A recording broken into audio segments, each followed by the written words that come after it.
This is Atomic Shinobi, and today I'm going to narrate second part of What If Abandoned Naruto was raised by Hero of Justice. If you enjoyed this video, please like, share, and subscribe to this channel. Now wasting no more time, let's start the story. Land of Waves. When they arrived in the Land of Waves, Zabuza and his backup attacked them. They had left to meet up with Tezuna's man in the morning to get them to the country. Naruto uses his reinforced assassin bracers to block the executioner blade. Xenovia wanted to battle another swordsman, so she went in to fight him by herself. Any mist he would produce would be blown away by Naruto. Zabuza was about to lose to Xenovia Broadsword when he was killed and removed by his backup. It was overpowered, which is why Xenovia wasn't using her mystic code. Naruto modified it and increased its potency. Her mystic code was called X. Durandal. She added the X to Durandal because she liked the Roland legend, but Naruto changed it. She wouldn't take it out unless absolutely necessary. While shaking her head, Krulsifer remarked, "Xenovia, that was unnecessary." Tezuna appears perplexed. "He's our mission. We were supposed to deliver a message to him." Naruto elaborates. The only thing Xenovia could say was, "Ops." When she faced Zabuza, she became excited. She was the best swordswoman in the group. She was more skilled than Naruto, even though both of them had their own swords. Naruto remarked, "Well, at least he'll come back." "Wait. What do you mean that he will come back? Didn't that shinobi kill that guy?" Tezuna responded. "The hunter ninja killed Zabuza and removed his body, as he witnessed." Xenovia said, "That is where you would be wrong. That hunter ninja used senbons. They can only kill if the target is a vital organ. Last I checked, shinobi didn't have any vital organs in the neck. There is also the fact the ninja took the body away instead of cutting the head off and burning the body on sight. It's standard protocol." Krulsifer concluded. She learned a lot about the procedures for nations entering and leaving the Veil during her time with Naruto. As Naruto showed Tezuna the letter from Materumi, the fifth Mizukage, bearing the Mizukage seal, he said, "There is also the message we have to deliver to him is from the new Mizukage of Kiri. She wants him to return after he left to fund the rebels. Apparently no one told him that the civil war in Kiri is over. Once he reads the letter, he will have no reason to work for Gato anymore. You'll be safe with us." Tezuna was reassured by Naruto. Tezuna's face was expressionless. A single letter that Naruto was tasked with delivering would end the entire battle and the assassination attempt on him. Tezuna bowed and said, "Thank you, Emiya-san." He was concerned that the shinobi would murder his people since he had left his homeland. He wouldn't have to worry about that with Naruto and his pals. They keep traveling to Tezuna's house, where they plan to stay. "Tsunami. I'm home," Tezuna exclaimed as he entered his home, and the others followed suit. "Father. You're back," Tezuna's daughter Tsunami exclaimed. She had long, colorful hair and was a stunning woman. She was dressed in a short, sleeved pink shirt with a red collar and sleeve ends. She wore a long blue skirt as well. Then she turned to welcome the visitors. Her smile was one of gratitude and she bowed, saying, "You must be shinobis from Konoha." Naruto laughed. "Actually, we're not from Konoha." "You're not?" To clarify, Tezuna said, "No, they're not. I went to Konoha, but they wanted more than we could afford. I left and ran into these 3 kids and hired them." He grinned broadly. Her tone was disapproving as she asked her father, "Isn't it too dangerous to allow kids to face Gato, Dad?" She could see if Konoha was overcharging, but it's careless to hire a bunch of children rather than shinobi. Pointing to Naruto, he said, "Tsunami, get this." Tsunami was shocked to hear the news. "He the Magus killer." "I'm serious, I saw one of his girl fight and she took down one of Gato's shinobi." Tsunami. She had also heard tales of the Magus killer traveling the elemental nation and assisting those in need. She even hoped that the Magus killer would come to her nation and rescue it from Gato, but she believed he was off rescuing more significant individuals and nations. "Oh my!" she exclaimed, putting her hands over her mouth. She gave Naruto a bow.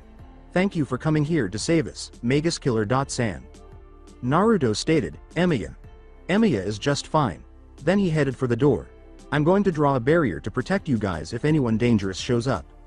In order to unwind, Krulsifer and Xenovia entered the house. They discussed Wave's current situation with Tezuna and Tsunami. Naruto returned and talked about how long it would take to complete the bridge. Even Xenovia and Naruto offered to assist.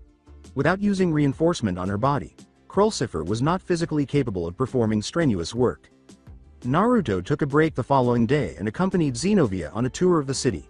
In order to protect Tsunami and her child, Inari, Krulsifer made the decision to remain with her. Following the death of his stepfather, Inari was a depressed youngster. He would ignore Krulsifer's attempts to lift his spirits. A young boy approached Xenovia and Naruto. Naruto thought for a moment before answering, "Mister, do you have any spare food that you can give?" Everyone would be hungry because lunchtime had already arrived, particularly the employees. Naruto said to the boy, "Hey kid, do you know where is town square?" He gave a nod. The boy grinned broadly and said, "Take me there first, then I'll give you some food." He would now be able to bring food for his mother, something he couldn't do every day. He escorted Xenovia and Naruto to the town square. Carefully, Xenovia said, "Emiya Sama, are you going to feed the entire town?" Conscious of keeping Naruto's identity a secret, particularly close to the land of fire. Additionally, Xenovia was inquiring because she was concerned about running out of food to prepare for herself later. He pointed to the famished Wave's residence and said, "Yeah. Look around." There were a lot of people strolling around the town square in search of food when someone said, "They need a good home-cooked meal." Naruto gathered his cooking supplies and arranged them in the middle. Xenovia was preparing the stand so that everyone could receive food. Even though Naruto's kitchen is a makeshift one, she was still not allowed to enter. Everyone in the vicinity became aware of their action. "Hey, kid. Can you wait for an hour, so I can cook up something for you?" "Sure, mister, but can I get a little more? My mom is very sick and can't move anymore," the kid asks. Naruto smiled warmly and said, "No problem." Naruto began preparing a number of donburi dishes. Fish or meat, vegetables, and other ingredients in a bowl of rice. The smell drew almost the whole town in for the duration of the performance. Krulsifer is observing Naruto cook while Tsunami and Inari are present. Many employees were drooling because of the incredible smell. Naruto gave the boy 2 bowls to eat and asked him to bring one for his mother. "Here you go, kid." "Thank you very much, mister," he exclaimed, grinning broadly. He was drooling the entire time and had never smelled food like what Naruto was preparing before. "Free food for everyone," exclaimed Xenovia. After hearing the words, "Just line up here to receive a free donburi," everyone began to form a line. People were drawn to the cooking alone and wanted to eat it. Although they had anticipated paying for it, the child chef was gracious enough to provide a delicious meal at no cost. The whole town was considerably more lively at the end of the day. Naruto assisted with dinner at Tazuna's house. Tsunami was unable to stop him from cooking in her home after tasting his food. Naruto uttered the words, who knew that a simple home-cooked meal was enough to turn things around. Tsunami continued, "Everyone looks happier after eating your cooking. Thank you again for helping my town." Naruto grinned and remarked, "It's no problem. It's nice to see people smile like that." Tsunami inquired, "Where did you learn to cook like that? I'm curious about how a 14-year-old can cook at that level." Naruto lamented, "Mainly trial and error. My parents died when I was 7 years old." The news made her frown. "My condolences." Grinning, Naruto said, "Thanks. It's just me and my sister and our mother's side of the family. They weren't the greatest people to be with, so me and my sister would stick together. I learned how to cook for her." Tsunami remarked on his story, "That's a nice thing to do for your little sister." "Little sister? No, she is my older sister by 2 or 3 years. Hard to tell when she stopped growing and stay the same size when I was 7.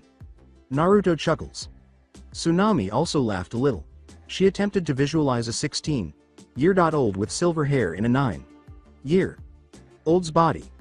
The notion that Naruto has a younger sister was amusing in and of itself.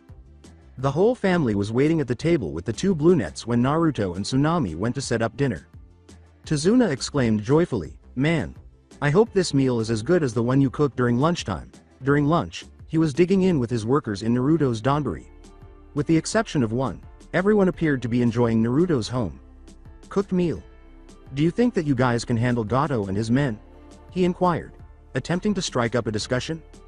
Naruto grinned broadly beneath his scarf and remarked, "Of course. You saw Xenovia fighting off Zabuza. Zabuza is at most an A-rank shinobi. I fought stronger." His plate was the object of Tsunami and Tazuna's attention, not his claim. He finished all of his food already. The food was just set up a few seconds ago, and now it's completely empty. Inari glanced down at his dish. Darkly, he murmured, "Why do you even try? You're just going to die." Inari chastised her son, Tsunami. Naruto looked at the boy once more. "Why? Don't you believe in us and your grandfather? He's doing all he can to free you and everyone else from him," Naruto replied. Inari's eye began to well up with tears. "Shut up. You don't understand what it's like to live with Gato ruling us. You're just a shinobi who live in a shinobi village where you were protected. You don't know our pain. Don't try to pretend to know my pain. Inari began to scream. Naruto stood up and approached Inari. He covered his shoulder with his hand. Naruto remarked, "I know pain." Then he pulled his scarf down to reveal his face. Tazuna and Tsunami were surprised to see that he was concealing whiskers. Tsunami thought they were kind of cute. "I know how you feel." After hugging him, he stood up and leaned against the wall. Naruto asked the family, "Did you know that I was born in Konoha?" He went on before they could ask any more questions. Naruto was giving the impression that Inari was correct when he said, "Konoha, the most noblest village out of the entire elemental nations. It was said to be a place full of kind people and strong shinobi to protect you. But let me tell you that's bullshit. Ever since I was born, I was beaten up daily, starved and forced to eat of the trash can. I lived out on the streets since I was 3 years old. My parents abandoned me when I was born, so I spent my first 3 years in the orphanage where the caretaker would feed me scraps and encourage the other kids to beat me up. On my birthday, the entire village would get together and hunt me down. And I mean hunt like hunting down a rabid animal. Shinobi and civilians stabbed me, broke my bones, burned me, and even crucified me. I gave up hope long ago. I knew my parents willingly left me behind to suffer that fate. I never knew happiness or safety. It was on that cross is where I was saved. A man was passing by the village and saw me on that cross and cut me down. He healed all of my wounds and took me away from the godforsaken village. He adopted me. He showed me kindness. He gave me real food. He gave me a mother and a sister, and gave me a life worth living, but most importantly, he gave me hope. That man. The man that gave me hope was Koritsugu Emiya, my father." Naruto began to make his way to the door. "I suffered so much from Konoha for 4 years of my life. My parents eventually died 3 years later. I felt pain again. Pain of loneliness, but I have my sister. She was there for me and I was there for her. You have 2 people here for you. Your mother and grandfather. They're here for you. Don't lose hope. Don't give in." Naruto regained his mask and walked away. The whole family was left stunned. Xenovia and Krulcifer were gazing at the door Naruto had left. They were aware of his pain. He wanted to be left alone, but they wanted to help. Tsunami approached the sobbing Inari to soothe her. "I had no idea." Inari yelled at himself in his head. He didn't think that kind of suffering was possible. After hearing the boy's story, Tsunami was the first to speak. She was crying as well. "I.isi.itt. True. Did his page parents really abandon him to that fate?" she asked. She couldn't bear the story any longer. As a mother, she finds it incomprehensible that another mother would allow her own flesh and blood to suffer such a terrible fate. Krulcifer gives a head nod. "It's true. His parents did abandon him and they did it willingly. The worst part is that as the icing on the cake, there was far more that happened that he's hiding. His name is Naruto Emiya. I know that he didn't say it, but I hope that you guys can keep this a secret. Konoha would do anything to get their hands on Naruto.kun if they find out that he's still alive. His father made sure to fake his death when he was adopted. Tsunami and Tazuna made an agreement to keep." Next, Xenovia pulled out an old picture that Naruto had copied for her. She wanted to know about everyone in the Emiya household because she was the head maid. She displays it to the family by setting it on the table. She hoped the picture would be useful. After calming down, Inari went to admire the picture with his mother and grandfather. This is a photo of Naruto, Sama's family on his first birthday party. It displayed an image of a devoted family standing in front of a hearth. At the time, Naruto's hair was still blonde, but it had silver strands. While Koritsugu and his son were falling, he was riding on his shoulder. On the couch, his mother Iris and sister Ilya were giggling at the father and son duo as they fell and laughed. Naruto. Sama told me that this was his happiest moment in life. His first time of being happy on his birthday instead of being afraid.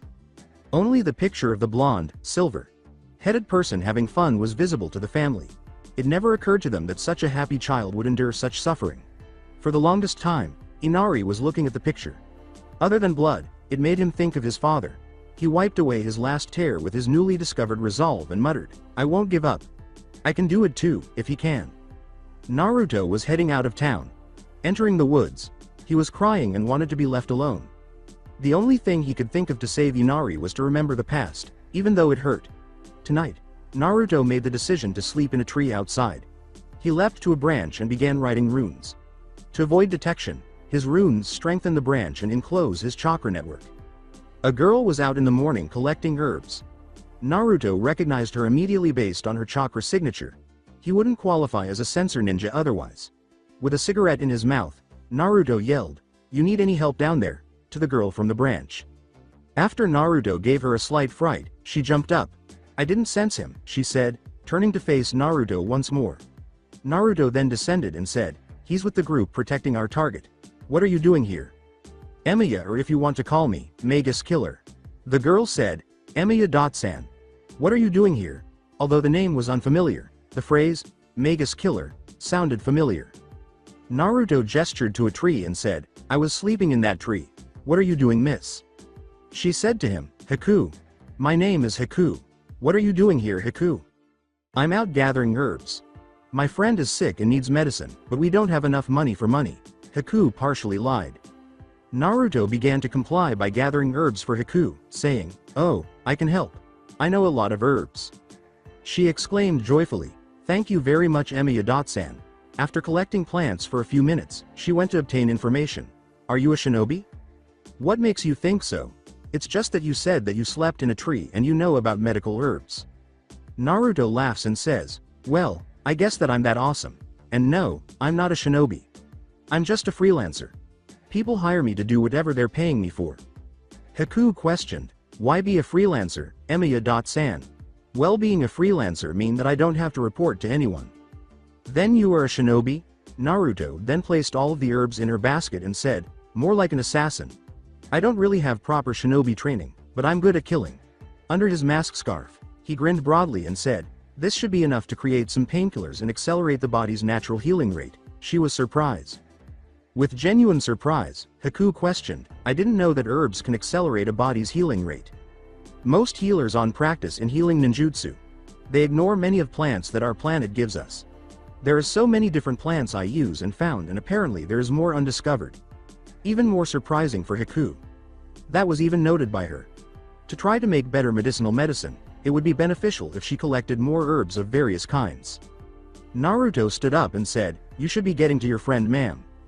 Haku was still kneeling as she examined the herbs and saw the recipe for the medication he was discussing. She attempted to disguise herself by saying, "Before you go, you should know, I'm a boy." Naruto tilted his head and gave her another glance. Innocently, Naruto asked, "Are you sure you're not a trap?" But he was actually laughing in his head, and Kurama was also chuckling. The fox knew all about Naruto's run.in with traps. Haku stiffened at the inquiry. She opened her mouth to speak, but Naruto spoke first. "You know a trap. As in a boy looking like a girl or vice versa. I have a friend that is a trap or claims to be one.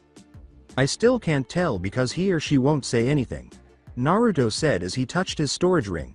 Haku might have been certain that the sapphire briefly emitted a ray of light. He took the words directly out of her mouth and said, "You're on the right path, Haku. Protecting someone you value will give you the strength you need." Before she could say anything more, Naruto began to leave. He then threw something at Haku, who caught it because her reflexes were acting up. "Oh, before I forget. Ready for battle." She drew senbons right away. Then she looked at what she had caught and saw it was a letter. "Give that to Zabuza. It's my mission to deliver that to him. Tell him to give me his answer on the bridge in 3 days. Later, Kunoichi. Chan." Naruto then transforms into ice. Much to her surprise. Like me, is he a member of the Yuki clan? She believed that Hayatan was being used by Naruto. The ice bursts into snowflakes before she can ask him. "I must discuss him with Zabuza. Sama." Then she noticed an official seal on the letter, but she didn't recognize it because she didn't know much about seals for notable individuals. Zabuza's refuge. Haku hurried back to the hiding place and filled Zabuza in on everything. With a start, Zabuza exclaimed, "The Magus Killer. The youngest S-rank shinobi. He never thought he would be his opponent." Curious, she said, "Zabuza. Sama, you know this person?" "Yeah. He's a kid that came from nowhere. At the age of 12, he became an S-rank shinobi. He is considered the fastest person alive when he fought against the Raikage and won. He goes all around the world and help out. He also has Mokuton and Hayatan." Zabuza briefly introduced Naruto. Nearly everyone is aware of Naruto, who is a well-liked character, primarily due to his skill or kindness. "Hayatan?" inquired Haku. pondering whether he was her relative. Yeah, Hayaten like you. I don't know if you two are related though. I know that it was confirmed that he used A and S rank Hayaten jutsu. Damn it, why is that guy not helping us with the bloodline purge? Zabuza yelled with anger. While this man is here, he is working for Gato to finance the rebels. Zabuza, there is also this letter that he gave me to give to you and told me to tell you that you should give your answer tomorrow. She gave it to him. Zabuza was taken aback when he saw the letter bearing the Mizukage's seal. Then he began to read it. Zabuza, you're where? A few months ago, the civil war came to an end. We've been turning things around ever since the Magus Killer and his friends joined us last year. Now that Yagura is dead, I am the new Mizukage. I sent the Magus Killer to find you because I was sick of waiting for you and Haku, Chan. Mei Terumi, 5th Mizukage, return here, or I'll murder you. Zabuza could not speak.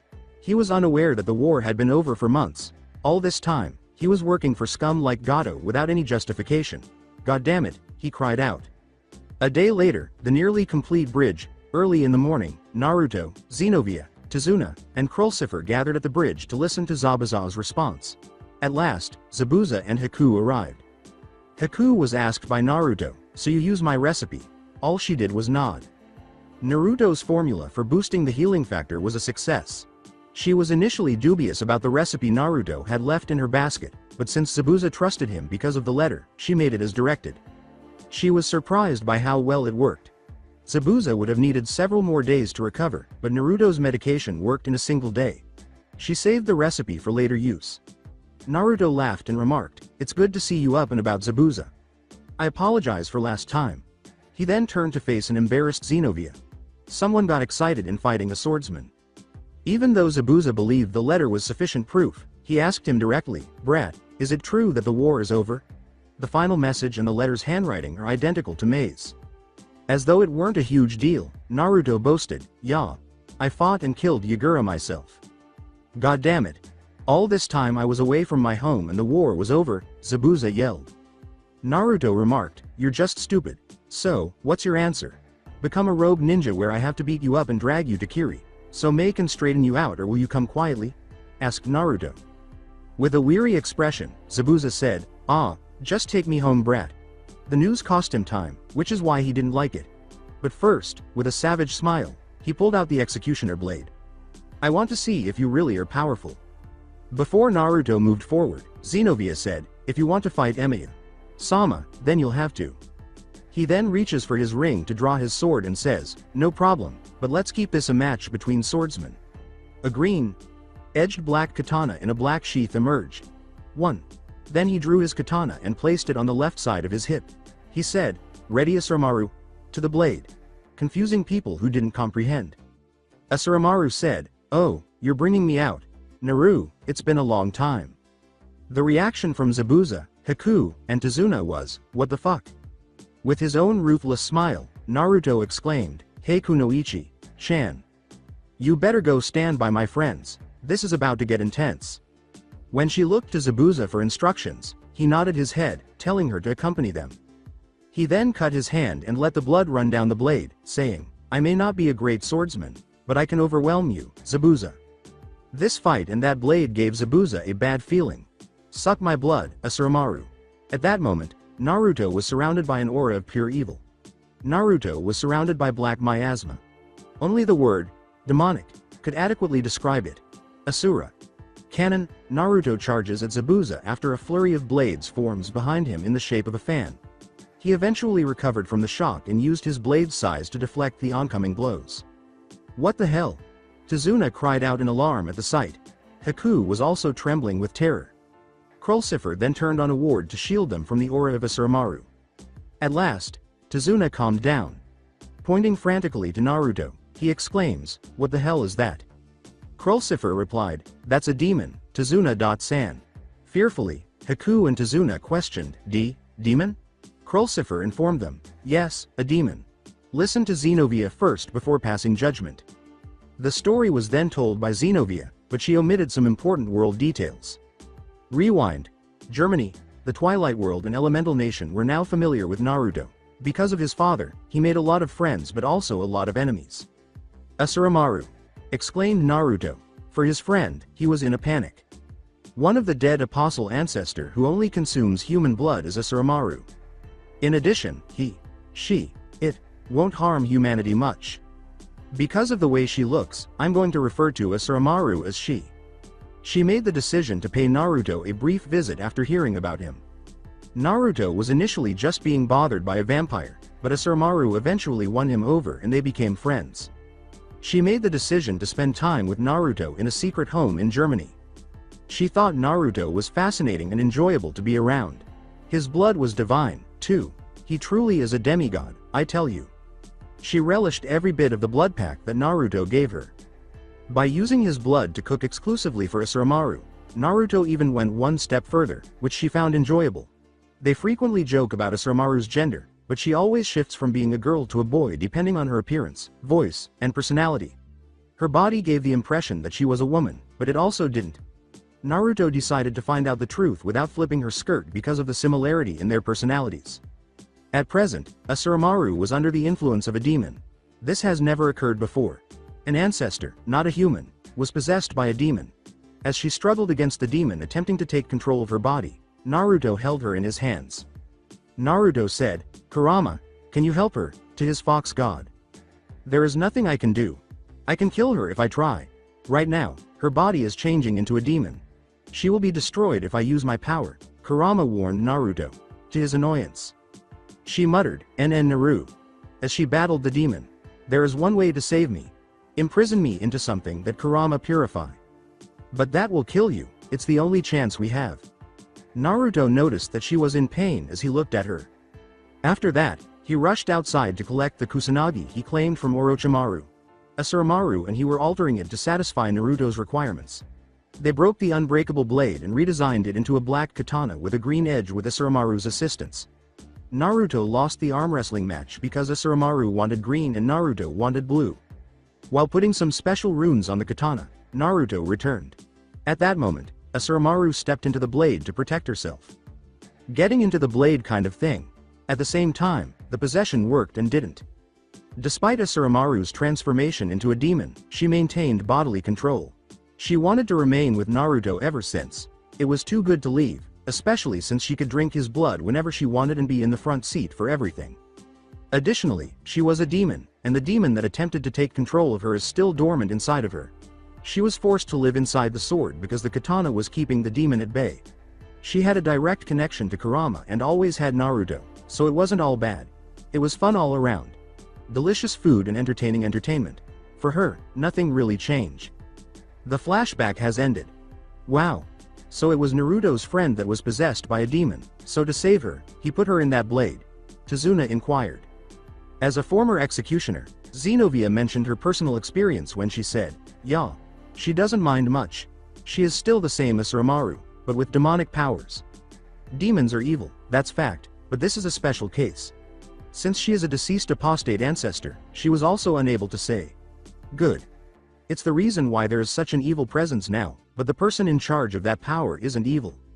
Naruto and Zabuza got into a fight during the story, utilizing only Kenjutsu. Zabuza was overpowered by Naruto's numerous blades, but he was ultimately defeated. Zabuza emerged victorious in the end. "You got power, brat." Zabuza grinned broadly and said, "I'll give it to you. It was challenging to defend against so many swords, but Naruto lacked any kind of strategy." Naruto sheathed Asuramaru and said, "Yeah, I need to work on my swordsmanship." Asuramaru said, "Wait. Let me stay outside from now on, Naru. She seems to want to leave now, but he usually keeps her in his storage ring."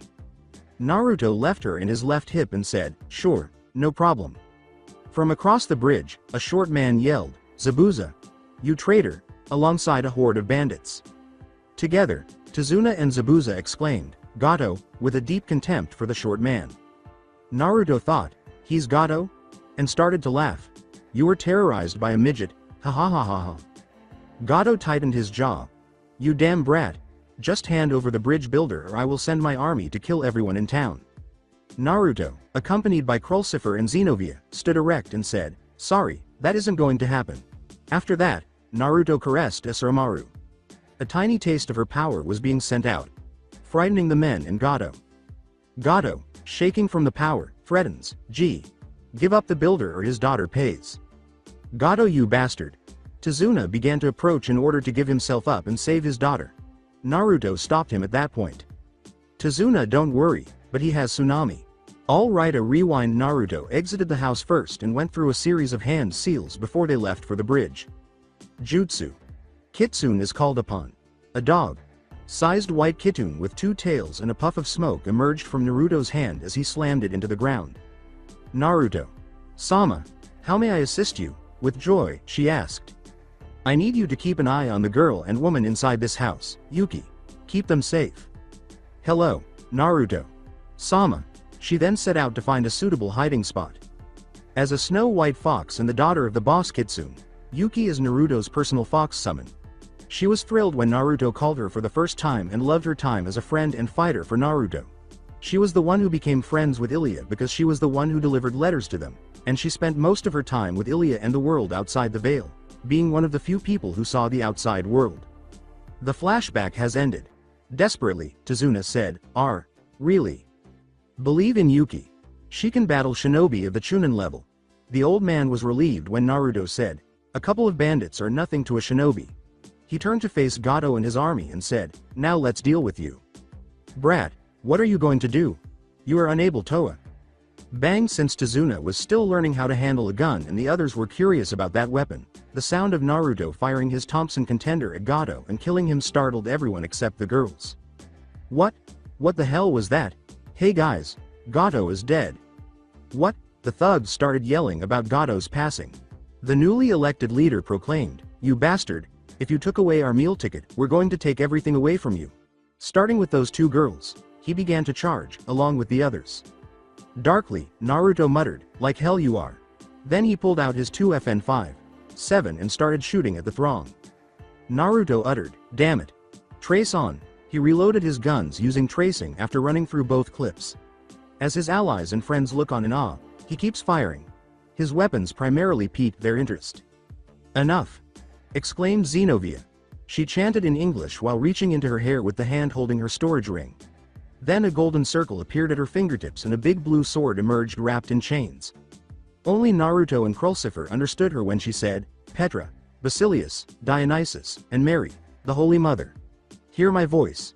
She grabbed it and took it out. The holy sword, X. Durandal, she exclaimed, brandishing her sword triumphantly. What is that? Zabuza whimpered at the magnificent sword. Krulcifer replied, it's X. Durandal. A special sword that Naruto.kun helped make. Haku noticed the name and assumed it was the Magus Killer's real name. After with heavy modification, it's able to split anything in the world and we traveled a lot. So far, the names as the Peerless Sword stays true to its reputation. This surprised Zabuza. To learn that there is such a strong sword. After killing the remaining bandits, Xenovia swung the sword and partially destroyed the bridge. My bridge. Naruto went to kiss Xenovia and remarked, that was a little overkill Xenovia, but thanks. Aw man. Cries a small child. When everyone turns around, they see Inari armed alongside the rest of the town. Naruto yelled, you're late, but we killed Gato, at them. Everyone applauded. At last, their nightmare is over. Inari ran up to embrace Naruto while sobbing with happiness. A couple of days later, Naruto informed Zabuza that once the bridge was completed, they would return to Kiri. Naruto and Xenovia put a lot of effort into repairing the bridge's remaining sections as well as the section she broke. After gaining sufficient experience, Naruto began to use time altered to expedite the procedure. Naruto helps them finish the bridge in 5 days. Naruto, Xenovia, and Krulcifer were bidding farewell to the Waves residents at the finished bridge. Inari asked tearfully, will we see you again Naruto.ni? Throughout the 3 days, he became close to Naruto. He spent time with Naruto and worked alongside him. Naruto rubbed Inari's hair, messing it up. Of course, Squirt. If you want to find me, just send a letter to the Land of Spring. See y'all everyone, Naruto said his goodbyes. The words, it was nice spending time with you Tsunami.san, were used by Krulcifer to bid her farewell. The group then descended to the ship, where they were waiting to be returned to Kiri. Tsunami questioned her father, what should we call the bridge? How about the super sexy Tazuna Bridge? He was joking, only to be booed by the audience. Che, tough crowd. Inari suggested, how about the Great Naruto Bridge? Given that it was the name of their hero, many people find the name appealing. It didn't really matter at this point, but it seems that his name in Waves became the worst kept secret. Haha. That's a great name, Tazuna said as she approached the bridge's front.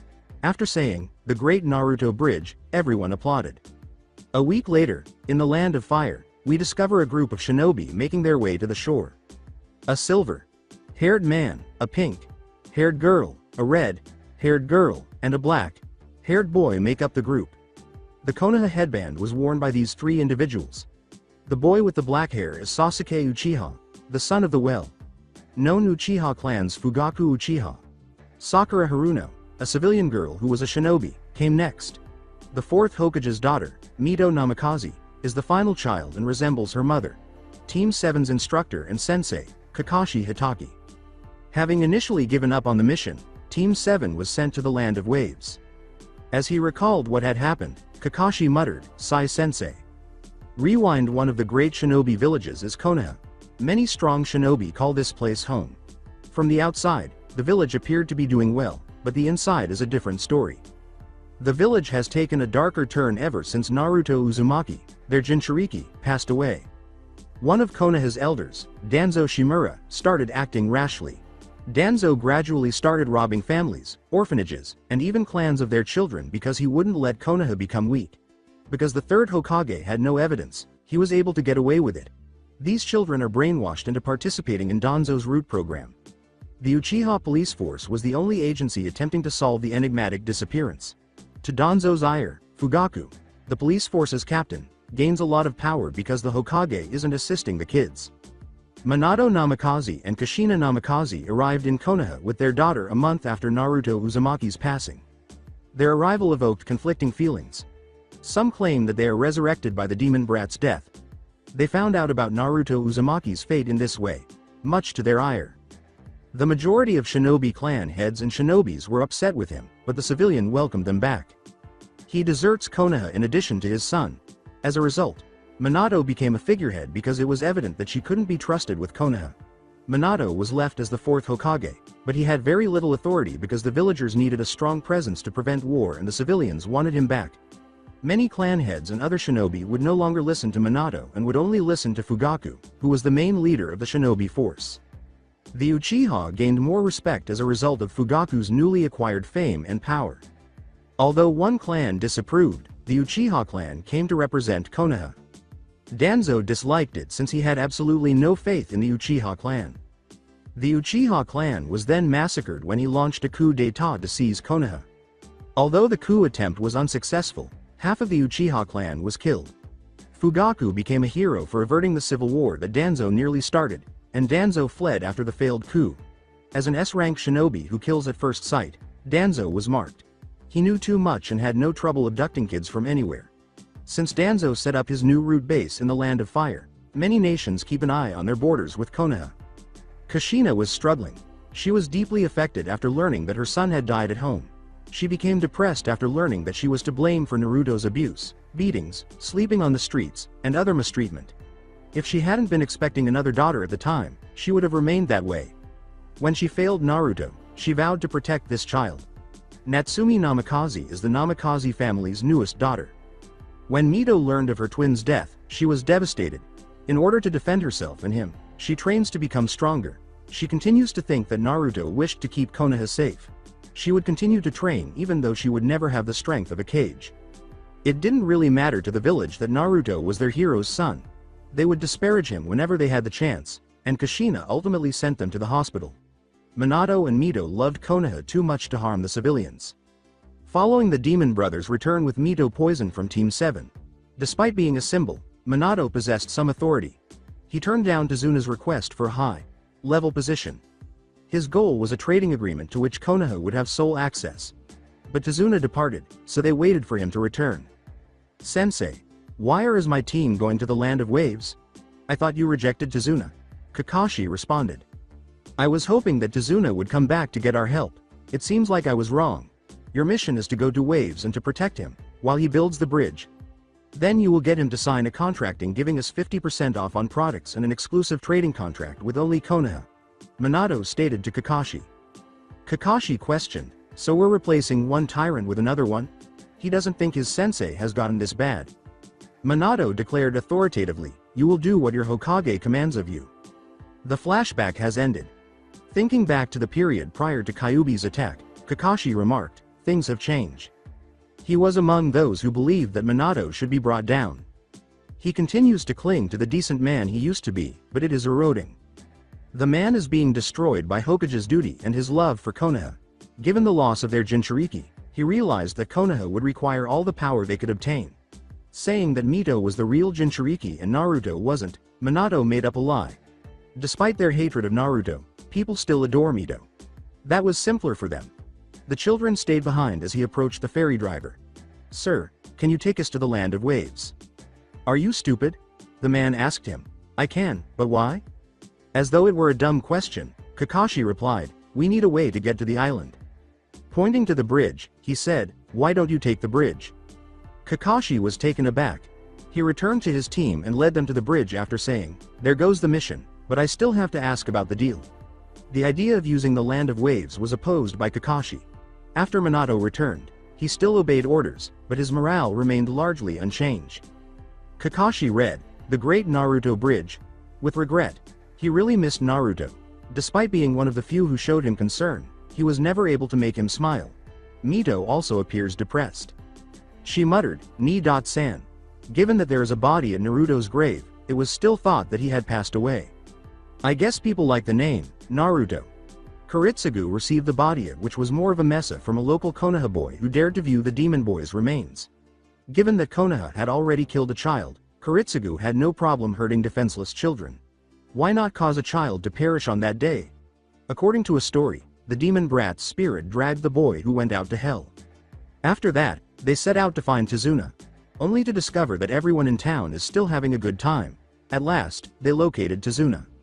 Kakashi yelled, Tazuna-san, to get his attention. You! Tazuna uttered ominously. He detested Konoha for their treatment of Naruto, their attempt to defraud him, and their abandonment. What are you doing here? In an attempt to complete this task for Konoha, Kakashi stated, I'm here to protect you while you build the bridge. He said, it's already done, and turned to leave. Wait, can we work out a trading contract? Like hell we can. We finally got rid of the tyrant, Gato. I don't plan on having another. We gave in once and paid the price. We won't bow again. Wait. Can you at least tell us why you named the bridge Naruto? Asked Mito. She was curious. Because this is the only way she can be near her deceased brother. To conceal Naruto's identity, the statement goes, it's one of the name of the man that saved our country. This statement implied that this man goes by a variety of names. Who? Inquired Kakashi. He departed after saying, the Magus Killer, now leave our country. The Magus Killer! Exclaimed Team 7. Haru no Kuni. Naruto exclaimed, sniff sniff, that was beautiful, after viewing the recently released Sword Art Online Ordinal Scale. Outside of the Veil, Naruto made a lot of friends. He was successful in persuading a friend to stream the film to his home theater in Haru no Kuni. After all, Naruto loved anime. It was something he could never get enough of. Zelrech initially introduced it to him since he relied on anime for information when he traveled. Given the infinite number of parallels in the world, at least one of them would consider an anime to be real. Naruto initially thought it was a good way to escape the killing business, but Zelrech quickly won him over to the anime's style. Naruto constructed his house at Haru no Kuni. There was still snow surrounding his house because it was a remote area that was still far from the heat generator. A blizzard will cover the entire area because Naruto applied a very strong bounded field around it, preventing anyone from discovering it. If someone were to survive the blizzard, they would have to avoid numerous set traps. The only way in is if the individual has a ward that Naruto has made for them, because Koyuki enjoys visiting him in his home due to the advanced technology and clothes she never saw in Xenovia and Krulcifer's closet. Naruto has only created wards for her thus far. Additionally, the internet for shopping. Xenovia or Naruto would go out and get them for her. Sandayu was also present since he would be the one to deliver messages from outsiders or send mission requests for Naruto. Together with Ilya, Naruto successfully reconstructs a model of the castle in Einsborn, where he resides in Germany. The castle is fully furnished with many of the high-tech items that Naruto enjoys, but that is the only difference. Jubstashit would not allow Ilya to leave Germany, but he would have her live here with him. Ilya would take on the role of guardian if she doesn't end up becoming the next Lesser Grail. He needs Ilya to be strong enough to defend it because, despite Naruto's assurance that he would do so, he expected him to go out and kill all the other masters. Since many people pursued the Lesser Grail and lost it during the Third Holy Grail War, Ilya would need to be prepared for battle against those who desire it. Kirito finally built up the courage to give Asuna the ring and go meet her mother. Krulsifer concluded. She adores Kirito and Asuna's romantic moment. That Asuna lost their priceless memory was devastating. She would picture her and Naruto sharing a similar love life. I love the part where everyone from Alfheim Online, came in at the last moment to help Kirito and the others kill the floor 100 boss of Aincrad. Said Xenovia. I prefer the action sequence. There also the part where Kirito actually managed to fight Eiji as if he was in virtual reality. To move like that IRL, in real life, surprised me. Especially considering that he is normal. Krulsifer said to her fellow Bluenet, it was pretty amusing that people from GGO, Gun Gale Online, would come with the people of Alo and fight alongside Sinon. Yuna! Exclaimed Naruto, his eyes welling with tears. May you rest in peace, you damn ghost. Xenovia exclaimed, I'm excited for Season 3. Here comes Wrath. While the two girls disregarded Naruto's pleas for the young girl to finally move on. In a way. The start of the project, Wrath, at the end of the film hinted at more Sao. Ding dong as she got off and went to see who was ringing the doorbell, Xenovia said, I'll get it. Sandayu or Koyuki are the only possible candidates. She said to the elderly man, Sandayu. What can I do for you tonight? Since his injuries prevented him from performing any more demanding tasks, he chose to accept the role of the daimyo's personal assistant following the battle he and his allies fought against the snow ninjas. Hello Xenovia.san. I'm just here to ask Naruto for a mission that Lady Daimyo requested for him. She led him to the theater, where Krulsifer and Naruto were still discussing the film, and said, come in. I'm telling you, virtual reality would be better than augmented reality. It took VR to save everyone. People of Alo killed the final boss, VR Kirito killed all those boss in the stadium, and VR Kirito saved everyone with Agma from suffering irreversible brain damage. Naruto began listing events that occur in the film. Asuramaru hovered over the two and exclaimed, I agree, VR is better than AR. Hell, I'm living it.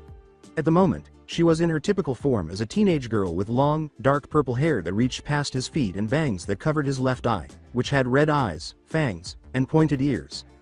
Asuramaru can move around the castle as a ghost even without her sword thanks to unique runes mixed with Fuinjutsu. Kurama is in the same boat, but he just lounges around. All he is a lazy kitoon. But it will still make you lazy. Going into virtual reality will weaken all of your 5 senses. Agma would keep you active and in fit condition. Plus you can play games at any moment to win free food. Krulsifer responded. The two were debating whether augmented reality or virtual reality was superior. Each had advantages and disadvantages. There is also the fact that your mind could be lost or even lose your life. Hey, same thing could happen with AR. That bastard set up Agma to cause irreversible brain damage to the SAO survivors and possible kill them. Both VR and AR can kill, but VR built the Amu sphere in. Sandayu called out, ahem. To catch their attention. After glancing at him, Naruto and Krulsifer turned back to one another. Naruto abruptly stopped and turned to face Sandayu, saying, and VR is better. End of story. This isn't over, Krulsifer said. The girls and Naruto fall in love with Japanese entertainment because their own lives are difficult. Sometimes it was good to be normal. Sandayu. What can I do for you, old man? He mumbled, I'm not that old. Despite his disapproval of Naruto's disrespect for everyone, he accepted it because he had saved a lot of people, including himself, his friends, and Yuki's princess. His attention was drawn to the statement, anyway, I'm here as representative of Lady Koyuki. He would always listen to her, and she was perhaps even more of a friend. She requests that you and your friends be her bodyguard as she attends the Chunin exams in Konoha in a month. Naruto began to stroke his hair. Whenever he feels anxious, he always touches his hair. It was too near Konoha for him to assist Koyuki. He was referring to his feelings rather than his home when he said, W. Well, I'm not sure if I can accept that job. It's a little close to home. I know that you have problems against Konoha, but please accept this request. Lady Koyuki would always turn to you for any help or for important mission, but there are times that you leave the Vale where we would have to depend on her. She needs to attend the exams for her standing amongst the other daimyo and to seek out potential village that will be able to handle our missions. Then he turned to face his girls. With a comforting smile, Krulsifer said, we're with you. Prior to Krulsifer kissing him, Xenovia simply stepped up and kissed him passionately. She turned to face Krulsifer and gave him a triumphant smile while mouthing a few words. "I win this round." Krulsifer mouthed back, "I'll let you have this one. I'll always protect you like how you would protect me or her." Ahem. Was Sandayu's attempt to continue the request. He was extremely uncomfortable with Naruto sharing a private moment. "All right," Naruto informed him. Hearing that he accepted made Sandayu very happy. He was aware of his past and the suffering that Konoha had caused him, just like Koyuki. Konoha, the fourth Hokage, Minato Namikaze, congratulated the genins of his own village, Kiri, Iwa, Suna, and Kumo, saying, "Congratulations everyone for passing the preliminary round." Every major village would be taking part in the Chunin exam this year.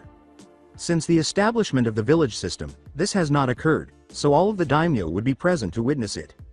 They had to prove to them that they were the best because Konoha would be hosting the exam this year. It was not looking good so far. Just 4 Konoha genins advanced to the championship round. The other large villages made up the remainder. The only reason Konoha had the most genins in the finals was because Suna sent in a single team, all of whom made it. Not even an entire team advanced to the finals. Only Mito Namikaze, Sasuke Uchiha, Neji Hyuga, and Shino Aburame did. Suna is proving to be the most promising when considering only the teams. You should be proud for making it this far. Everyone would be given a month to train, so everyone can arrive to watch the exams, so be wise with your time. The genins started to depart from the room. "Mito, can you stay behind?" Mito joyfully exclaimed, "Hi too, Chan." As she approached her father, her mother was standing with her father, holding her younger sister and godparents. Backpacks were owned by her godparents. She exclaimed, "Ero, Senin, Ka, Chan, Ba, Chan, Natsumi, Chan," when her family showed up to visit her. Minato's role as Hokage was frequently discussed following the unsuccessful mission to Waves. Rumor has it that Minato will be retired as the 4th by the Fire Daimyo. At this rate, Fugaku would become the 5th, as many had predicted. Although he would claim to have improved the village, Fugaku was the one who did so. Both Hiruzen and Minato failed to rescue all of the kidnapped children, but Fugaku Uchiha was the one who stopped Danzo's coup d'etat. It implied that the village needs a new leader because the Shodem way isn't working. Someone from Madara Uchiha's family, the second contender for the Shodem position. Even though he is now the biggest traitor to Konoha, he is still regarded as one of the founders, along with the Senju brothers, so why not try the Uchiha way if the Senju are failing? "Mito, Chan, you'll be having intense training for the entire month from Jiraiya and Tsunade," Minato stated to her. She anticipated being trained by her parents. "You 3 would be leaving the village to train outside. It's your goal to increase your chakra reserve and summon Gamabunta. Summoning him in the finals would show that Konoha's genin are very powerful." It was Tsunade's responsibility to figure out how to strengthen her already damaged chakra reserve and enhance her chakra control. Despite having a smaller chakra reserve than her family, she was able to exert a great deal of control. Jiraiya would assist her in using the Rasengan and calling forth Gamabunta. Stage 2, which demands a lot of power, is currently beyond Mito's capabilities. She would either have to start from scratch on the Rasengan and figure out another way for her to create it, or she and Jiraiya would have to build up power. She embraced each, saying, "Hi to Chan, goodbye Ka, Chan, bye Natsumi, Chan." With a hint of desperation, Kushina said to her, "Come home safe, sweetie." Deep within her were the wounds she had sustained upon discovering Naruto's fate. Kushina is very different now. She broke when she found out about Naruto's ongoing abuse and life on the streets. Simply broke. She was no longer the cheerful, easily irritated woman. She quickly gave up the shinobi art entirely and was very passive. Without seeing a dead baby Naruto on the ground and his blood on her kunai, she couldn't bring herself to use a kunai. She quit being a kunoichi after learning that Naruto was killed by both shinobi and civilians, especially shinobi. Though she could imagine it, she might not have been present for Naruto. Only in the presence of Natsumi would Kushina be content. She used to hardly speak to Tsunade, who she viewed as a mother, Minato, and Mito. She didn't manage to return to reality, albeit somewhat, until Natsumi was born. Her lifeline to reality is the 3-year-old girl. Natsumi joyfully said, "Bye-bye Mi, Chan," as her older sister Sloppy kissed her. The 3 then departed. If they wanted Mito to be powerful against Neji Hyuga, they had to get started right away. The fact that Minato's role as Hokage is at stake was another. Even though he is merely a symbolic figure, he still feels that he would be a better Hokage for Konoha. He believes that the Konoha shinobi will follow him once more to guide Konoha. He was unable to see past Konoha's petty nature because of his blind love for his home. Kushina no longer cared for her house after witnessing its ugly state for a long time. She was only interested in Mito and Natsumi. The sight of Kushina was simply depressing for everyone. Mito won the entire Chunin exam, according to Minato's wager. If she prevails, it will demonstrate that Minato continues to produce strong shinobi who will support their village and nation. Hayate Gecko asked Minato, "Is it okay for our Jinchuriki to leave the village?" He remained behind as the preliminaries referee. The news that Mito is the hero who repelled the Kyuubi is working so far. Konoha will need all the power for this month. This event will be in the history book, so anything can happen. Although the Mizukage and Reikage are aware of the reality, Minato needed the world to think that Konoha was in possession of the Kyuubi. That is the only topic on which the Tsuchikage have theories.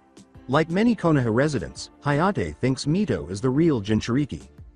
The only people who are aware that Konoha lost their Jinchuriki are Fugaku, Tsunade, Hiruzen, Jiraiya, Kakashi, and the Anbu commander. Minato's mistrust of the other clan heads stemmed from their own mistrust of him. Fugaku knew Naruto well and examined the seal himself to determine whether Naruto was a Jinchuriki. He had his police arrest those who attacked Naruto as a child because he knew that Naruto suffered a great deal, but it wasn't enough to help, and Hiruzen would order their release. Releasing Hiruzen from Fugaku was one way to gain the public's support, which they still needed. One of the primary factors preventing Naruto from becoming Hokage was Fugaku's treatment of him. When he checked Mito's, he discovered that it was a tattoo. He was able to make the connection and concluded that the Kyuubi would return in a few years. He knew a lot because he was essentially in charge of Konoha. His laugh was nervous, and he asked, "Don't you trust your Hokage?" After giving him a blank look, Hayate started to leave. One of the many who trusted the police captain more than Minato was Hayate, who said, "I should go and inform Fugaku Sama. He would make proper preparation for the absence of our Jinchuriki." Minato could only complete his tasks with the Anbu. Because they would either report it to Fugaku or disobey his orders and go out drinking, any other shinobi would not be trusted with important items. Kakashi is one of the few shinobi that Minato still has faith in. Minato said glumly, "Sigh, just another day as Hokage." To spend time with Natsumi, Kushina had already departed. They didn't have a good relationship. Primarily because she held him accountable for Naruto's demise. She acknowledged that she had agreed to his plan to abandon Naruto, but she still held him responsible for the anguish and suffering he caused him prior to the sweet relief of his passing. Land of Wind. Naruto Emiya is making his way to the map's edge in the hostile desert of the Land of Wind. Naruto thought to himself, "I only hope this is worth it." At the request of Yuki, his personal fox summoner, he was dispatched to the edge of the Land of Wind. "There is something worth his time in the desert," she assured him. Right now, he is only wearing his Go.to black suit and trench coat, but the coat has numerous runes written on it. In order to prevent him from being scorched by the harsh sun, the runes help regulate his body temperature. The fact that Naruto isn't taking his girls on the trip is also apparent. Naruto said in a feminine tone, "The sand will get in my hair," attempting to mimic Krulsifer's request for her and Xenovia to accompany him. Traveling alone was dull. Asuramaru informed him, "It's not nice to complain about them not coming with you, Naru." "But it's so boring," whimpered Naruto. Asuramaru chastised him, saying, "Stop being a baby." Yuki said that this place is worth our trouble and we're almost there. As he continues his journey toward the Vale in the Land of Wind, Naruto merely mutters to himself. Naruto found it after traveling a few more miles. "Is that a village?" Naruto asked, squinting at what appeared to be a village. With a playful tone, Asuramaru said, "I don't know, could be a mirage." Naruto affirms that, "If you can see it then it's real. I'm on my way to the village to find out why Yuki recommended that he visit." Slither slither. As soon as Naruto heard the noise, he drew Asuramaru. "Who's there?" Bonk. Someone knocks Naruto unconscious. Within a cell, Naruto moaned. "Ah." After being struck in the head earlier, he gets up and rubs his head, only to discover that he is in a dungeon. "At last, you're up, kid. You took a long time," Kurama remarked. Kurama. "Yes. A few hours ago, you were knocked unconscious and taken to their dungeon." Naruto then began to examine himself. "Yes. With the exception of your concealed blades, they took all of your weapons. Later, we'll have to locate Orochimaru and your firearms. Before Kurama could respond, Naruto asked, "Who knocked me out? Where are we?" "You're in our dungeon, human," yelled a huge, bluish, purple man. He went over to the cell where Naruto was. The man had large black hair, pointed ears, and a good build. But what sets him apart is that he has a snake-like lower half. He was being stared at by Naruto, unable to speak because he is so shocked by what he is seeing. Despite his extensive global experience, this is the first genuine hybrid snake man who isn't Orochimaru. The big snake man asked with a troublesome grin, "First time seeing a snake man, eh?" Then he approached and opened the cell. He began pushing Naruto out after saying, "Get out, you're tonight's entertainment." Naruto grudgingly complied with the snake man's request, saying, Okay, I'm moving." "I feel uneasy about Kurama," he thought. "You don't know," Kurama whispered. He said, "Have something to share," to Kurama. Kurama told him, "Just don't annoy them." Kurama appears to have some knowledge of these snake men. The big snake man escorted Naruto to an arena. The snake man pushed him into the arena and shut the gate, saying, "Get out there and entertain our queen." Naruto makes his way to the arena's center, only to discover that snake men were occupying the stand, appreciating the scene or chanting for his demise.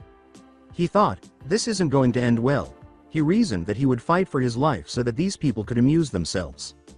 Kurama's chakra, limited ninjutsu, and his magic were all that Naruto possessed.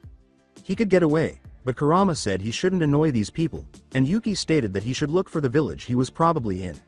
His gaze strayed until he came upon a redhead snake woman and what appeared to be a throne. With a faint drool at the corner of his lips, Naruto thought, wow. One of the most stunning women he has ever seen is the snake woman. The snake woman has golden eyes, pale snow, white skin, and long crimson hair. She looked like royalty in a purple skin, tight dress. The snake woman yelled, "Greeting my subjects," into the crowd. Subjects demonstrate to Naruto that she was a queen or leader. People began cheering enthusiastically as they heard the statement, "Tonight, this human will serve as our entertainment tonight." Many yelled, "Bring out the previous contender," to build anticipation for the fight that would follow. A gate opened, and a number of people emerged. According to their headband, they are more precisely Suna shinobi, but judging from their attire and body, they have been here for a while and were brought in as entertainment. Like a furious animal, the dozen or so shinobi rushed towards Naruto. "Kid, just kill them. Don't let them down. Yuki brought us here so you could be the next Snake Men summoner," Kurama said via their mental connection. He only needed to see the Snake Men to know what Yuki wanted. Naruto let out a startled, "What?" scream. The fact that these Snake Men were a summon race rather than a species was unknown to him. "Shit!" he exclaimed as he avoided being killed by a kunai slash from two of the fleeing Suna shinobi. He allowed them to approach and then stab him, but Naruto swiftly retreated and killed them when they stumbled toward the ground with his hidden blade. As he watched the 10 shinobi encircle him, Naruto thought to himself, 2 down, 10 more to go. To demonstrate his arm, Naruto kept his concealed blade out. The crowd erupted. The show was a huge hit with them. They assumed that the child would be easily killed by 12 mature shinobi, but the child proved to be more than he first appeared to be. The queen was particularly drawn to this. She believed that the child would be easy prey for her subjects. She might have felt guilty about allowing a child to enter the arena, but her pride overcame that emotion. The queen examined him closely and found that he was composed and had a stance, both of which greatly interested her. She smirked behind her veil and thought, this one is interesting. Because she has always been fascinated by humanity, she permits her people to abduct others and bring them here for her amusement. But, in her opinion, humanity has become dull and hasn't shown her much interest over time. When 4 more shinobi attempted to attack him simultaneously, Naruto used his hidden blade to dispatch them. One of them is swiftly disarmed by Naruto, who breaks his arm and uses his body as a shield so that another can kill him. After that, he killed the second one with his concealed blade and threw the kunai at the third person observing. He stabbed him in the throat and knocked the kunai out of his hand, making the 4th one an easy kill. Additionally, Naruto was able to avoid them with ease due to the height difference.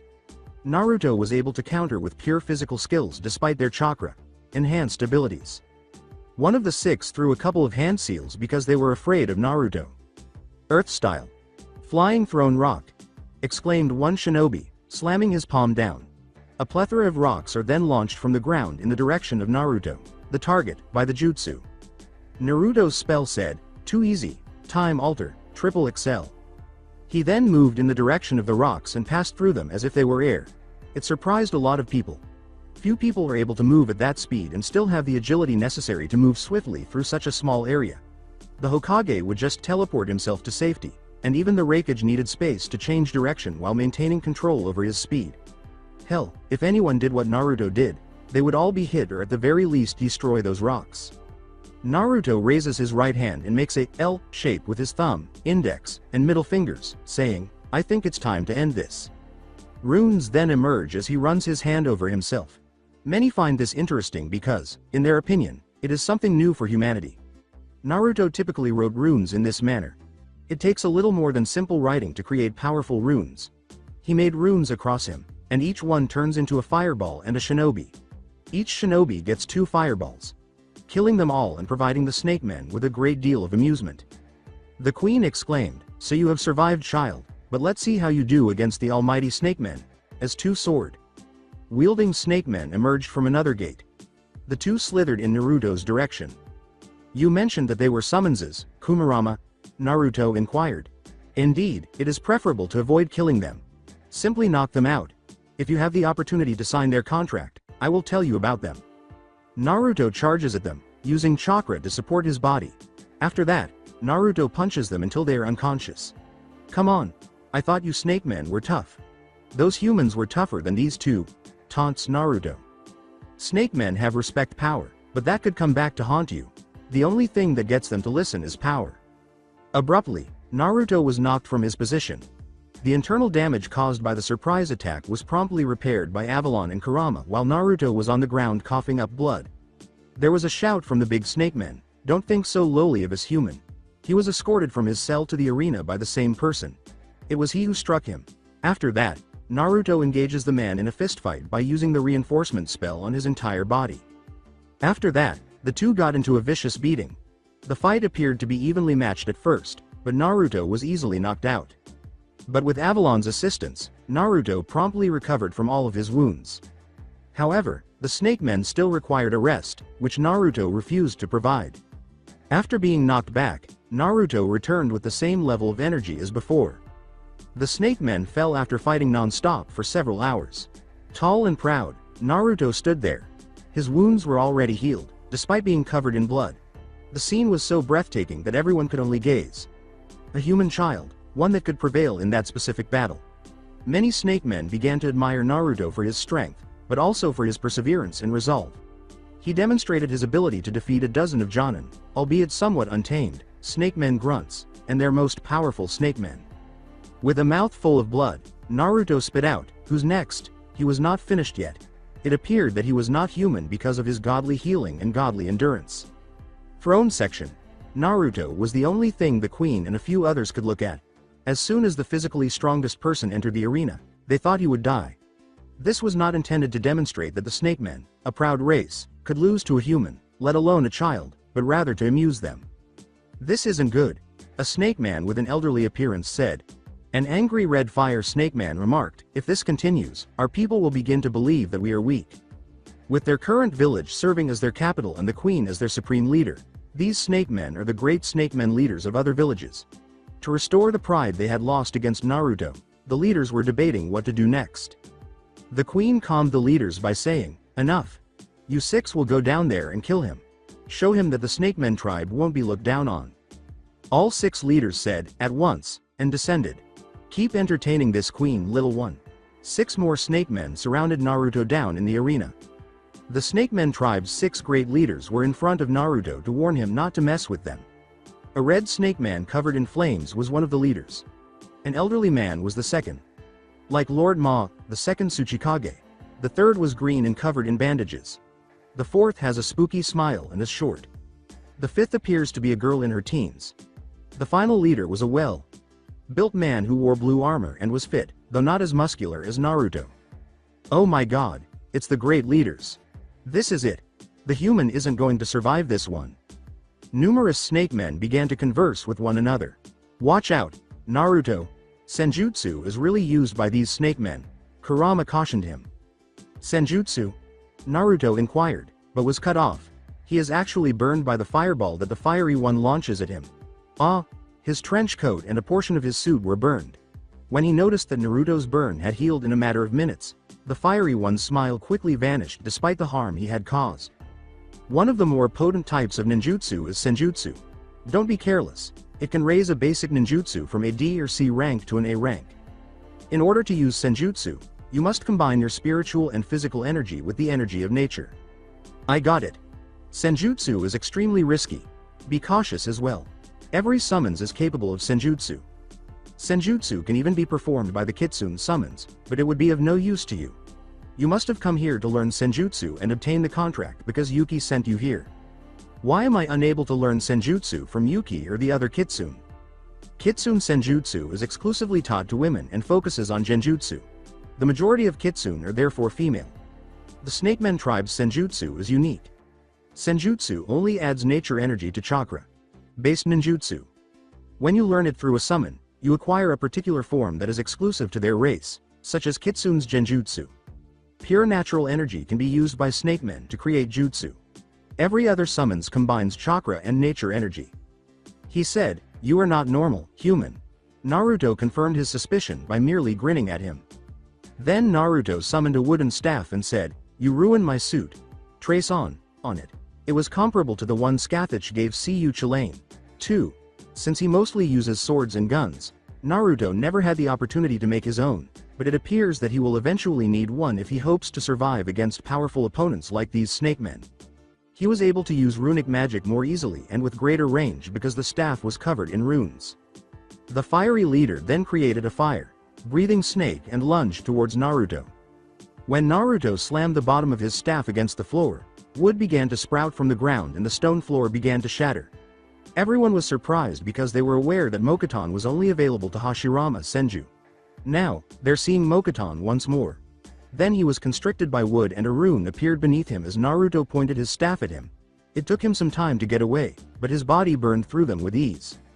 The old man then confronted Naruto, using one of the Snakemen tribe's most powerful techniques, calling forth a snake composed entirely of natural energy. By using runes to change the attack's time and location, Naruto raises his staff to halt it. It didn't work, though. He may not be subject to Gaia's law, but his power is insufficient to overcome Gaia's power, which is nature energy. His staff was broken by the force of the attack. To fix him up, Kurama and Avalon were putting in extra hours. Naruto stood up and muttered, "Damn." The old man said, "Child, this is the power of the Snakemen tribe." Then he began to slither off, allowing the others to finish him. Naruto exclaimed, "I'm not done yet, sword barrel," for emphasis. Then he made a lot of blades to surround him and to float in midair. Even the queen and the leaders were in a state of shock. They were not stunned by the blades, it was their size and the quantity of the blade. Naruto made blades that could split a building in two. He seizes the two swords that are encircling him. Full open, all 6 leaders, including the single trap, are struck by the floating blades. He attacked them, following the blades. The leaders destroyed the majority of the blades, but the fiery leader was unable to do so because of the surrounding trees. He attacks the person wearing armor and brandishing a nature energy spear. A fierce CQB, close quarters battle, broke out between the two. He uses his spear to easily destroy the 2 broadswords, but Naruto swiftly replaces them with swords from every culture in the world. Without giving him a chance to attack, Naruto just overwhelms him with his relentless attacks. Eventually, the young girl leader joined in and stopped Naruto. As he leapt back, Naruto sent swords to strike both at once. Only the elderly man, the short man, and the bandaged man observed them, taking an interest in Naruto. His will to never fall, his ability to make an endless number of swords, and his control over Mokuton. Naruto swiftly located Altair's sword and the broken staff after spotting them from Ezio. He then uses a combination of runes and swordsmanship to battle the two. But this time, he applied wind chakra to his sword. He had to demonstrate his strength if he hoped to gain the Snakeman's favor. Naruto emerged victorious from the 3-way battle. The other 3 made the decision to call it quits at that point. Together, the 3 create snakes of nature energy to attack him. "Die, human!" exclaimed the bandage leader, feeling his pride stung by Naruto's victory over 3 of the great leaders. A wall of wood and ice, 2 of Naruto's most frequently used elements, emerged as he threw the staff in front of him. Then, remembering one of the gifts the Zelrech had given him, he dropped the sword and raised his arm. With only a glance at anything, primarily weapons, he could determine its history and use his tracing ability to replicate it. Roias. He saw 7 layers appear in front of the light flower, and a 7-petaled flower made of light appeared before him. A noble phantasm and Aya's the Great's shield. Naruto was given permission by Zelrech to see it in a parallel reality where Aya's was alive. Most significantly, Naruto expanded his library after seeing the shield and learning everything there was to know about it. Naruto set up a defense, and the 3-headed snake charged at it. It loses 1 head but manages to break through the ice and wood. Then, without losing another head, it crashed into the shield, destroying all 7 layers before reaching the flower. "Ah!" was Naruto's cry as he directed all of his prana toward the shield. Because Roias affects its user if the flower is damaged, the flower began to crumble away and Naruto began to sustain damage. By directing as much prana toward the shield and causing a huge explosion, Naruto was able to halt the last attack. Many snake men were knocked down from the stands by the explosion. While Naruto hid behind his shield, it also defeated the other leaders. But Naruto appeared as though he was prepared to collapse. The red-headed queen made the decision to confront him directly at that point. She and her guards descended. She gave her guards the order, "Take them to the healing chambers." "You did well, young one. Tell this queen why you came into Snake Men territory?" she inquired. Intrigued by Naruto. Nobody was able to defeat all of the Snake Men tribe's leaders in this manner. She was intrigued by the expression in his eyes as well. His eyes were always bright. After defeating the shinobi, she kept a close eye on him. Naruto's eye conveyed his self-assurance and his tendency to bounce back quickly. He continues to stare at her with the same expression throughout the entire battle. She wouldn't normally accept this from everyone, but since Naruto is still a child, she gave in. Naruto shouted to everyone, "I came here to sign your summoning contract." Mostly began to whisper about Naruto. From the start, everyone was aware that they had no summoner at all. Nobody had the right to call them, and everyone who did so perished. Shinobi gave up and forgot about them after every setback. They were aware of Naruto's strength, and after his triumph over the 6 great leaders, many began to think he was deserving of being their summoner. Some people still don't think that Naruto or anyone else from the shinobi race was deserving enough to serve them. The queen then calls forth a small army in place of the same strong nature energy snake, saying, "Be ready, child, if you can't survive this attack, then you will die." Given Naruto's condition, this would undoubtedly kill anyone. Child, she thought, live up to this queen's expectation. Although she can let weaklings sign the contract, she has begun to think that Naruto is deserving of becoming their summoner.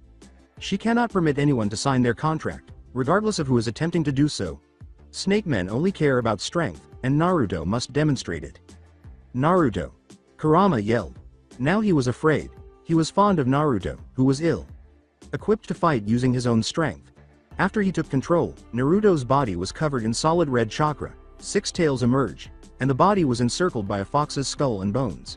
In order to save Naruto's life, Kurama forced him into version 2 and into having more tails than his body could support. Boom! The stadium was completely destroyed by the queen's attack and the explosion caused by version 2. After the blast, everyone was knocked out and only the strong remained conscious. To defend herself against the blast, the queen created an energy shield using natural energy. She thought, he's the 9 tails Jinchuriki. She recognizes the fox. Like bones and the typical Jinchuriki's 2 chakra cloak. At Kurama's command, the cloak began to fade and Naruto remained on his hands and knees. After that, Naruto collapsed, unconscious, severely burned, and his clothes were ruined. He made it through my attack, she thought, smiling. This child survived my attack. Take him to the healing chambers. She says. Like the leaders, the guards who were not rendered unconscious by the attack took Naruto to be treated by their senjutsu healer. At their queen's words, everyone began to chant joyfully, "The child proves to be strong and will be given the right to sign our contract. Rejoice, we finally have a worthy summoner. He is also the Jinchuriki of the 9 tails fox. The 9 tails fox is the strongest bija, and the Jinchuriki of that bija is the one who summons them. Snake men respect power." A week later, Naruto took a whole week to recover completely. Because Kurama made Naruto handle more than 4 tails of version 2, he was unable to heal him. As a result of using Roias, Avalon was working overtime on his damage magic circuit. When Saber first met Naruto many years ago, she may have activated Avalon to heal at an amazing rate, but after the Fourth Grail War, Avalon weakened. Their Senjutsu healer was attempting to heal Naruto, but the damage he had sustained was too great. The amount of harm done to Naruto shocked the healers. A typical shinobi or warrior snake man would be killed by it. The healers witnessed the conflict between Naruto and their leaders, and it was difficult for them to accept that despite his injuries, Naruto was able to defeat them all. At last, Naruto awoke. "Kurama, what's going on?" "What?" he inquired. "You make it through, kid. You make it through." Kurama grinned proudly. He was proud of Naruto for making it through this difficult ordeal, even if he did assist. The queen gave you permission to become their first summoner and permitted you to survive after you passed out. First summoner? Come in. I can tell you a lot about the tribe of snake men. The snake men have a unique quality. Since Kagaya consumed the chakra fruit, they are a hybrid of humans and snakes. Kurama had already informed him of all he knew about the Veil's past. It just happened. Don't ask how it happened.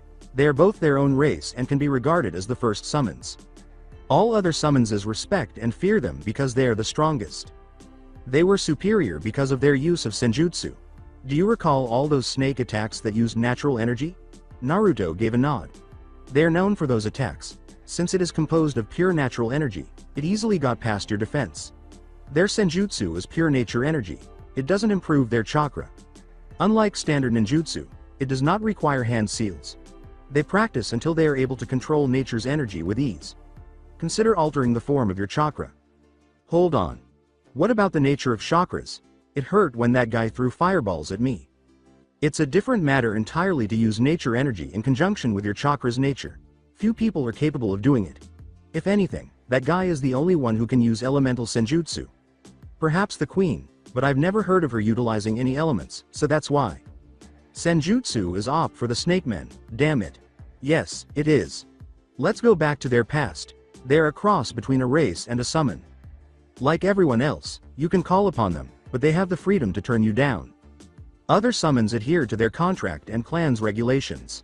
If you become a summoner to the Snakemen tribe, you can have them ignore your call if you attempt to call them during a battle. Above all, they are free to call upon you whenever they so choose.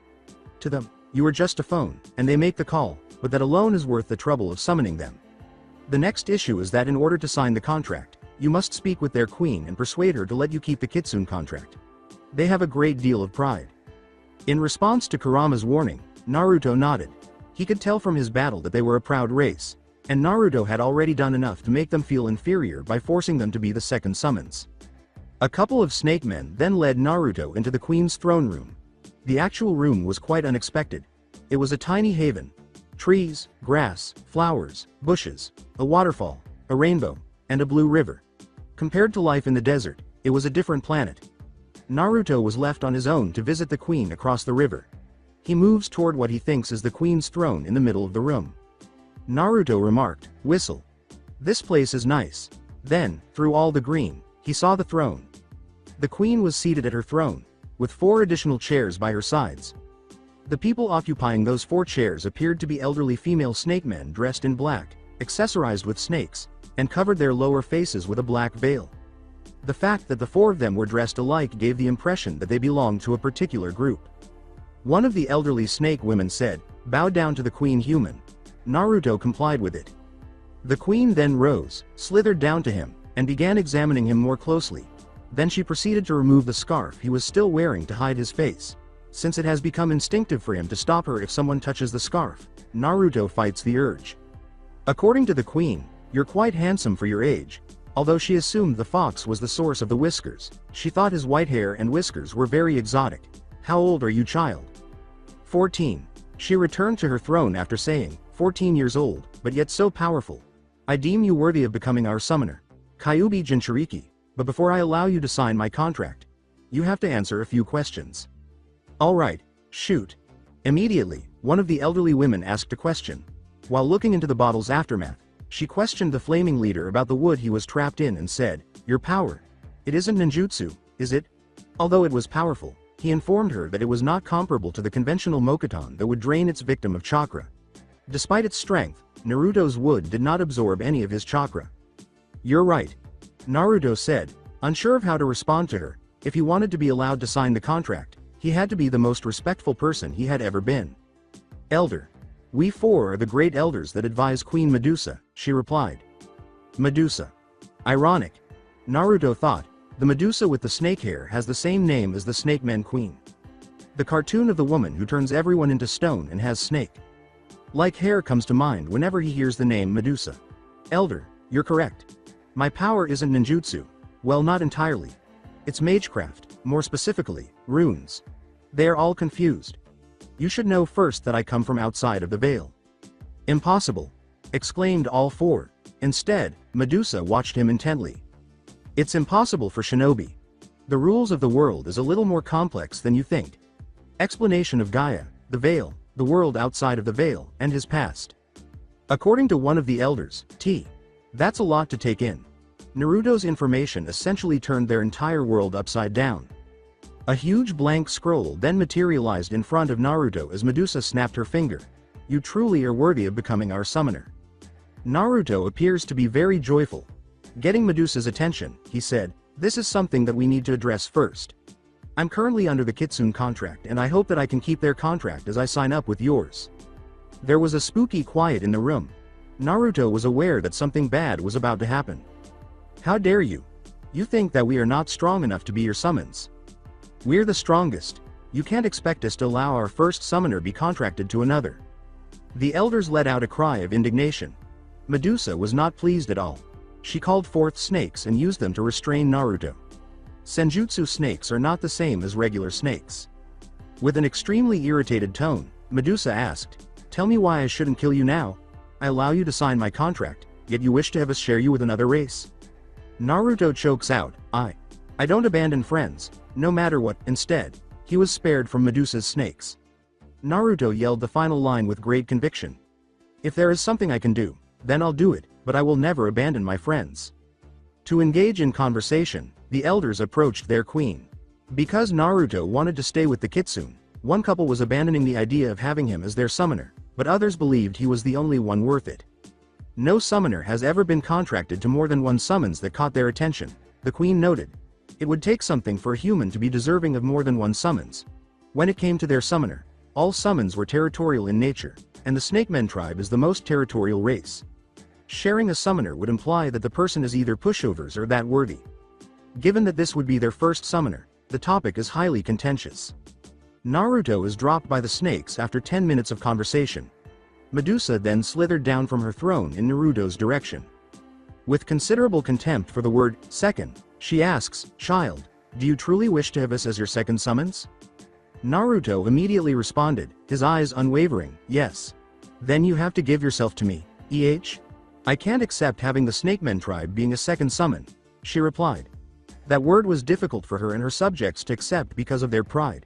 But if you're intent of having us as well as your Kitsune contract, then you have to sacrifice yourself to me to prove yourself worthy. Blink blink, Naruto asked, please define sacrifice. Since the typical meaning is to die for the cause, like a shinobi, he was concerned. To be a shinobi is to sacrifice everything for your village, including loved ones, children, and everything else. Since his objective would be self-serving, Naruto decided to become an assassin. Not a very patriotic thing. Naruto sees that the village is acting selfishly, even if you call him that. Consider Konoha. For the sake of Konoha, they sacrifice children, youth, morals, lives, heroes, promises, and a lot more. They believe that being born in Konoha makes you a sacrifice for their use, and Naruto never consented to that. Instead of a group of jerks who are interested in power, he is his own person and will be in charge of his life. That made her grin. Her response to his request was, at least he isn't a fool. It demonstrated that he wasn't a moron and had common sense. Someone deserving of the tribe of Snakemen. You will temporarily fuse your life force with myself, so I can evolve into a higher power. We all can see that you have a powerful life force by using Senjutsu. There is also something different about you, and I'm not talking about your Jinchuriki status. Your life force give off a different feeling than any life I have ever felt. Yours welcomes all life, but at the same time, it's so powerful that it drives everyone away. Naruto then forms an inverted triangle with both hands over his chest and says, hold on for a sec. Then a bright light began to shine on his chest. Despite the elder's shock, Medusa remained unflinching. She had no fear of Naruto or his possessions. At that moment, a stunning golden sheath emerged from his body. I think you're sensing Avalon. Together with the others, Medusa examined Naruto and Avalon closely. I will admit that the sheath does have a special aura, but it isn't the same one as yours. The sheath gives off the feeling of being sheltered, protected, and warmth. Yours invites and frightens anyone that can read it. Those that can't use senjutsu will only feel it in their instinct. After that, Naruto let Avalon return to his body. His use of magic is still surprising the elders because it is something they have never seen before. Okay, I agree to fuse my life force with yours, but why? How does this help you? Simple. It makes me stronger. For snake men, we evolve to become stronger. I'm currently at the highest peak, but it's in the nature of our kind to keep on getting stronger. I, along with the elders, have lived a long time, but there are times where we can't get stronger anymore and have to evolve to a higher stage to become more powerful. My grandmother, a queen before my mother, tried to forcefully evolve like I'm trying to, died. She tried to fuse herself with that old fool Otsutsuki and died, but managed to create us. The Snake Men tribe. We once were snakes like the current snake summons, but we evolved to what we are now. I plan on taking us a step further if possible. Medusa is a little taken aback by Naruto's level of knowledge. What makes you think I can? Hagoromo Otsutsuki is the sage of the sixth path. The one that shared chakra with everyone. She only grew more fascinated by him, considering him to be wise and strong for his age. How can my life force be better than him? I rather not have you die like your grandmother. One of the elders then raised his voice. I was there during Queen Viper's evolution that created us. His life force was very powerful, but didn't have the welcoming feeling as yours, child. Lady Viper died after evolving a portion of the snakes to snake men. That only took an hour to do, due to the evolution. The life force she fused with killed her, so she did all she can to create us with the little time she had. Yours seemed to be adaptable to any situation. Don't doubt our judgment. She is correct, child. So, do you intend to aid me or not? Give the brief history lesson a minute to sink in. I, Naruto Emiya, agree to aid Queen Medusa in her attempt to evolve. Medusa grinned. Excellent. She then gestures for the elders to prepare for the life force fusion ceremony. They surround the two in a circle. Once this is done, you will be allowed to sign the contract, child. The elders began to gather nature energy around the two as a circle formed around them. Wow. Naruto felt a lot of energy around him and thought, I'm not a senjutsu practitioner, but I can feel so much life around me. Then, bringing Naruto up to her level, Medusa cupped his cheek. She kissed him after that. An extended kiss. Naruto's eyes began to swirl and his mind went blank. In addition, he is as red as a tomato and steaming out of his ears. Naruto lost his sense of Medusa as everything vanished in a flash of light. She simply vanished. One of the female elders declared, the ritual is complete, and the light eventually went out. They all turned to face Naruto, who was holding a pink egg in the middle of the circle. The elders didn't seem concerned, but Naruto appeared perplexed. Like they were anticipating this. Naruto asked, is this supposed to happen? But received no answer. Naruto exclaimed, hello. With agony. The palace, the throne room, the egg, and Naruto were all struck by a purple, pink flash of light. Cough. Was that supposed to happen? Naruto then coughed up some smoke and asked again. One of the elders nodded this time. The egg then began to crack and eventually broke open, displaying a tiny snake tattooed on her rainbow colored body with clouds. Mo was the only way to describe the snake. Naruto thought the small pink snake was adorable. After observing the Mo snakes play with Naruto for 10 minutes, something is wrong. A large massive snake should have come out, then transform into something. The snake before us doesn't act like the queen or even talk. Something went wrong. It could have been the child's life force. It's far more unique than that Otsutsuki. Check the snake closely. They talked among themselves, the elders. Then one of the elders slithered in Naruto's direction, along with the small snake. She said, I see. Attracting everyone's interest, it seems that Queen Medusa is asleep in this body. The snake is merely acting on instinct of the queen's. Until she awakes, the body would act as a newborn. A few elders give a gasp. Queen Medusa, a snake, was still the object of Naruto's play. She reached for Medusa in her new body and said, hand her over, child. But was slapped away. When Medusa noticed the elder reaching for herself, she used her tail to violently slap her away. After talking to each other for a few minutes, they decided what to do next. The summoner scroll was brought over by one elder. Naruto Emiya. As the queen is indisposed right now, I will be allowing you to sign the contract. Naruto held out Medusa and said, okay, but what about the queen? Scaring the person who was attacked earlier a little. She seems to be attached to you and refused to be parted with you. As of now, your job is to keep the queen safe until she wakes up. Naruto let her wrap around his arm and said, no problem. I would be needing all my gear back when I first came here. Of course. Once you leave, a snake man would be giving all of your possession that we took from you. We need to show respect to our first summoner, but keep in mind that you need to show respect to us as well. Naruto gave a nod. Then, in order to sign the contract, he bit his thumb to extract blood. Medusa's eyes widened and she began to drool. She fell in love with Naruto's blood after smelling it. She began sucking Naruto's blood right away after biting into his arm. Ah! Naruto threw his arm up where Medusa was and cried out in agony. She keeps sucking the blood from him and won't let go of her tasty meal. The elders merely observed their interactions. It seems the queen is quite fond of the boy. Indeed. I feel that our summoner would cause great change to the world and with her highness along his side. She replied with a grin. It's time the world remembers who's the strongest. That's it for today. I hope you guys enjoyed this great story. See you in the next one.